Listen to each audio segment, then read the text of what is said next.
Assalamualaikum warahmatullahi wabarakatuh. Perkenalkan, nama saya Fitri Zara Andika. Di video kali ini saya akan menjelaskan tentang praktik terbaik yang akan saya bawa sebagai calon pemimpin bisnis untuk membentuk budaya etika yang kuat di dalam organisasi. Nah, menurut saya hal pertama yang paling penting itu adalah menjadi contoh dulu. Soalnya percuma kita ngomong soal etika kalau sebagai pemimpin kita sendiri itu tidak menerapkannya. Nah, karyawan biasanya tuh lebih melihat tindakan daripada sekedar mendengar kata-kata. Jadi kalau saya ingin membangun budaya yang jujur, transparan, dan juga adil, saya harus mulai dari diri sendiri dulu. Misalnya dengan tidak memanipulasi data, kemudian tidak mengambil keputusan yang merugikan orang lain, dan juga berani mengakui kesalahan.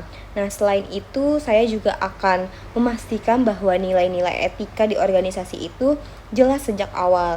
Nah, banyak masalah yang terjadi bukan karena orangnya sengaja berbuat salah, tetapi karena aturannya ini yang tidak jelas. Jadi menurut saya penting banget untuk punya kode etik yang sederhana, kemudian mudah dipahami, dan juga benar-benar diterapkan dalam aktivitas sehari-hari.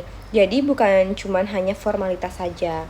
Kemudian saya ingin membangun lingkungan kerja yang aman untuk berbicara jujur.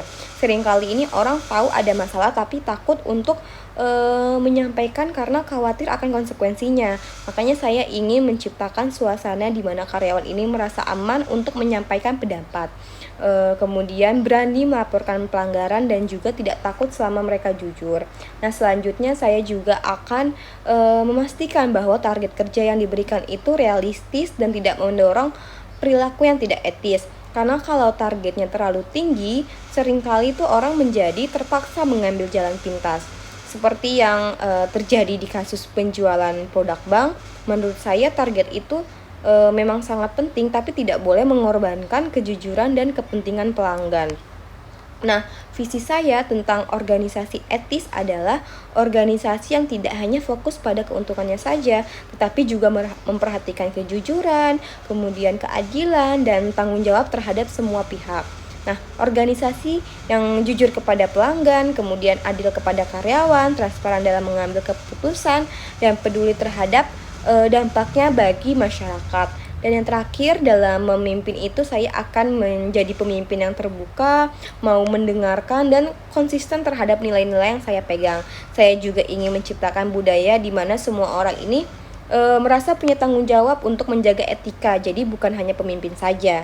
Jadi intinya membangun budaya etika itu bukan cuma soal aturannya aja, tapi tentang contoh, kebiasaan, dan lingkungan yang kita akan ciptakan bersama-sama. Sekian penjelasan yang saya jelaskan, kurang lebihnya mohon maaf. Wassalamualaikum warahmatullahi wabarakatuh.